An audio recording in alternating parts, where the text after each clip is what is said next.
I feel like I'm a liar, Tim, and I'm always going to be a liar. I lied. I don't like being a liar. That's Kevin. One August, he told his wife, his son, and his daughter that he was leaving to build a new life with a coworker he'd fallen in love with. When their affair first came to light, Kevin said he wanted to save his marriage, but the truth was his heart was already somewhere else. What he really wanted was a future with this new woman. In the previous 2 episodes, you heard parts of the conversations Kevin and I had during the first year he left. And in our last call, he talked about how excited he was for the summer visit, 3 full weeks he'd get to spend with his kids. After that call, 6 months would pass before I heard from Kevin again. Now it's November. He's been gone for 15 months. And in this call, he tells me how that summer visit went, what he's planning for Christmas, and how things are unfolding with both his ex-wife and his new partner. In this second year, Kevin didn't reach out very often. I offered free coaching whenever he wanted to talk, but during that year, he only called twice.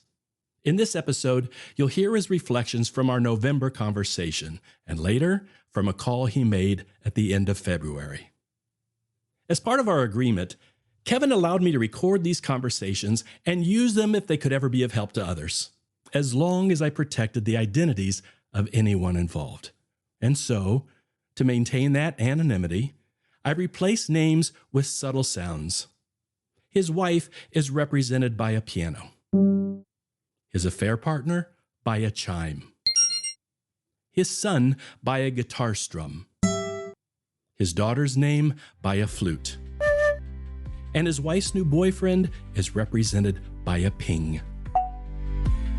Welcome to The Recovery Room, a podcast presented by affairhealing.com. In this healing place,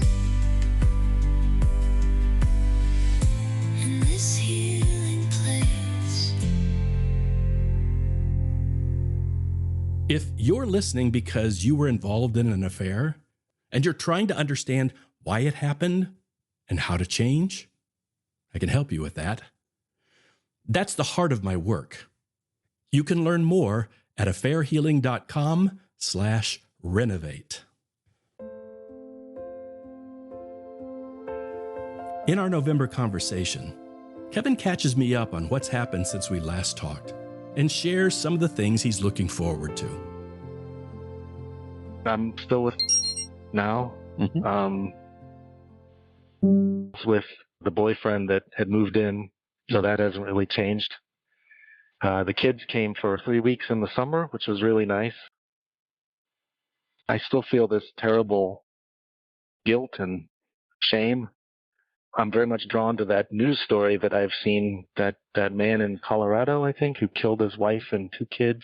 He had been having an affair and threw his family to the side of the street like garbage. And of course, logically, I see that I love my kids. I still pay a lot to them. I'm financially supporting them. I didn't, let's say, physically throw them out by garbage, but figuratively, and thinks that I did. And I see parallels. This guy did it literally. He wanted a fresh start. What an asshole. And I'm like that guy. I'm like a minor shadow of this guy. God, what a jerk. But, don't know. When your kids came, what was that interaction like for 3 weeks? It was normal. We did a few trips. And it was a very natural, normal interaction. They don't seem to be any different with me, and they love me. I keep telling them, I'm still your dad. I'm here for you. Call me. I know, Dad. I know, Dad. It was nice to be with them because it just isn't as easy to communicate with them when they're so far away and the time zone difference. But there was one thing, Tim, I don't know. Most of that 3 weeks when they were here was on a business trip, so there was no opportunity for overlap, except for the last 4 days. She came back, and she wanted to see them. She wanted to cook dinner for them, so she came over and came out and was chatting with her and seemed happy to talk to her and to meet her and seemed normal, and stayed in his room. And he said, I don't want to talk to her. And I respected that. I didn't make him come out. In fact, when the dinner was done, I took the plate in to him, and he never came out and never interacted with. I got so pissed. "You're his dad. Tell him to come out here and say hello to me." I said, "No." And that caused a huge fight that took weeks to get over. But I feel like I did the right thing with. I felt like it should be his decision. I don't want to force him. I know he's a kid, but at the same time, he's a teenager, right? I mean, he has the ability to make up his own mind. I didn't feel comfortable forcing him, or was the opposite. She came out and she interacted, and I thought that was also fine. Like she was not embarrassed. We all went swimming together. Yeah, I mean, she said, and then at the end, I asked her what was her best day of the vacation. She said it was the day we all went swimming together in the lake, which was with. Texted me, "How dare you let them interact with her? You told me that you would not do that."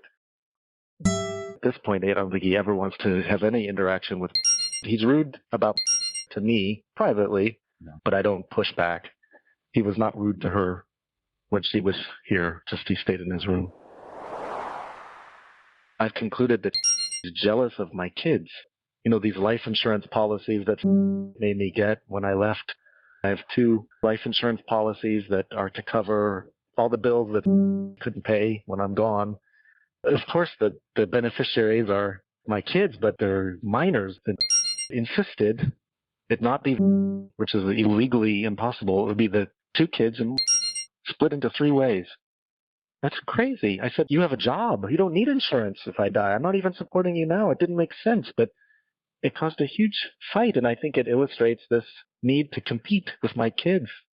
We broke up for a while, and then we got back together, and we talked about it, and she said she's sorry. She understands that she was not being reasonable, but I don't know. I don't know. I'm getting ready to see them at Christmas. Then I'm going back. I'm flying back December 15th, and I'm flying back with. Going to spend a couple of days in Vegas just for fun, and then she's going to come meet my parents in person for one day, and then she's going to go to be with her family, and then we're going to be separate. I'll go get my kids, bring them back to where my parents are. I guess I don't know. I kind of wanted her to meet my mom and dad, but she doesn't want me to meet her parents. Our relationship is still a secret, even here at work, and I think it's a secret to her parents too. She wanted me to move in with her, and I agreed because I would. For one thing, it would save a lot of money. But then I didn't think we could be hiding our relationship and living together. I mean, nobody comes to my apartment, but there could be an occasion when my team wants to come, or they want to drop me off or pick me up, or can I use your bathroom? It's an emergency. It's like I can just imagine situations where the whole thing gets revealed. My mom, when this life insurance thing came up, and my mom and dad were adamant that I should not move in with. They thought that was terrible because we fought a lot. I think it's much calmer now, but they're like, you're going to fight. She's going to kick you out.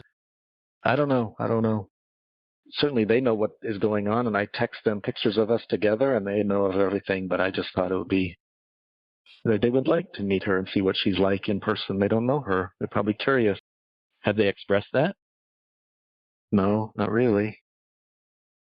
There's one other major issue, Tim, I just thought I could ask your advice on, which is the continued hate and a desire to punish me from, when we sat down and made some ground rules about our, let's say, future interactions in terms of financial support, custody, those types of things, sort of guiding principles, which I agreed to. We both agreed to those. One is to, as much as possible, not disrupt the kids from going to school where they are in the house and everything. Then we had a legal agreement. She made a legal agreement that was very, very unfair towards her. And then, and then my attorney said, let's make a temporary one, which is a bit more fair. And, I've been paying that temporary agreement for this entire year. And for whatever reason, my attorney wanted to come with a proposal for the new agreement. And it took months and months and months, and she kept saying it's imminent, and it never came. So finally my attorney said, let's just tell them we're going to terminate the interim agreement. That might trigger them to give us their terms. And it did. 1 month ago, we terminated the temporary agreement, and that day my attorney got the proposal for the final terms. And it was basically the original one-sided contract, but even worse. I would pay to keep them in the house till graduates from high school. But then I would pay alimony forever. Sometimes there's a statement, it's until death or until remarriage or until cohabitation with an unrelated male relative. That's all been deleted. It's basically until death. And also I would pay the equivalent of the mortgage for the rest of her life. And I told her that I cannot physically pay these things forever, and she's thrown it back at me. I feel so bad. I want to keep them in the house. I wish I could. And lives there. He doesn't work. And she said to me that he has no obligation to me or this family, but he's living there. Ah. A few months later, Kevin called again. This time, he talks about the holidays, what's shifted since then, and some of the struggles he's now facing. I think there was some good and bad. So I'll just tell you what happened. I don't know. I am still with.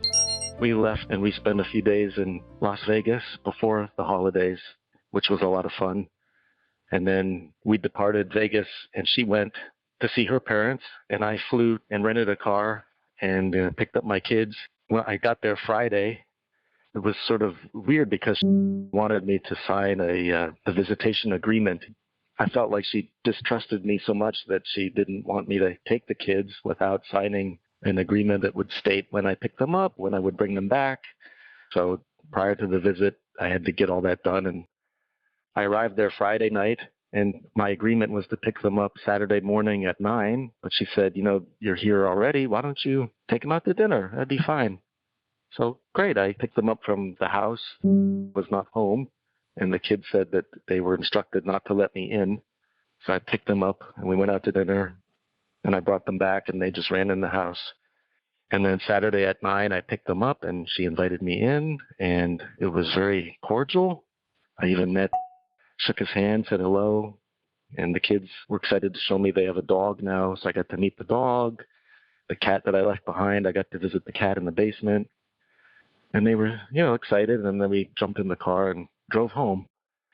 But one thing that came up, Tim, is that she didn't want me to take the kids out to dinner.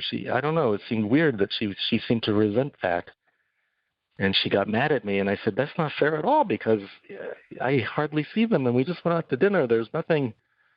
Why would you be mad at that? And she sort of agreed and said, you're right, I shouldn't be mad at that. I just feel that way. I'm sorry, just forget about it. But then there's more to this, Tim. That morning, my mom had called me, and she said she was having chest pain. So she went to the emergency room that morning, and it turns out that my mom she had a small heart attack, and they said that she needed surgery. This is all going on top of everything else. So stayed with my kids at my mom's house. Then each day we would drive up to visit my mom, because I didn't think the kids wanted to spend Christmas Eve or Christmas Day at the hospital. I thought they could spend the holiday with their grandparents, their other grandparents, parents. I happened to mention this and she blew up. She said, don't ever go there again. I don't want you to go there. You said you wouldn't do that. My kids they have acted so normal. I know you've said before that they could exhibit that, and there could be things, of course, in their minds that they're not conveying to me, but they just seem so mature and so happy, and they don't like. One thing that happens is that he often argues with about how he's raising, that he spends too much time on his computer and too much time on his phone, and he's disrespectful. He's going to be 15 in 2 weeks. I think that's normal. But anyway, I think that's contributed to some arguments.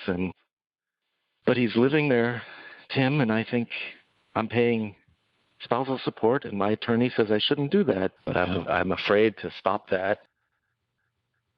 Resents the money I sent him, and part of that's legally obligated, Tim. I don't have a choice, but she resents the money, and she resents any interactions or time that I spend with the kids. I think it quickly becomes emotional between us, and I get defensive and I get angry. And this past weekend we were at dinner, and maybe there's some inkling of what's in her mind, but she said she doesn't like him because he doesn't like her. And it's my job to make him like her. How is it unbelievable to her that he wouldn't like her? And how am I going to make him like you? She's also resentful of the money that I send him. Over the past few months, she's asked me to discontinue certain payments. This past month, I I lied, Tim, because what normally does is she sends me an invoice, but now I've been making an invoice and sending her a payment with a receipt from my bank. And I created one version that would be what expects me to pay. And then I created the second one that was the difference between what wanted me to pay and what I have been paying. I created 2 invoices and 2 receipts because I knew that May asked me to prove to her that I paid what I said I did, and I told that I paid what she asked me to do. I feel like I'm a liar, Tim, and I'm always going to be a liar. I lied. I don't like being a liar. But then I feel like it was all worthless if I lose her. When I first started recording my conversations with Kevin, I had no idea where this story would lead. My goal was simply to help him grow, to make healthier choices, wherever those choices eventually took him. I also believed that following his journey in real time could offer an honest story that might eventually help others, however it ended. In the next episode, you'll hear conversations from the 3rd year after Kevin left. Things begin to shift. The story takes some unexpected turns.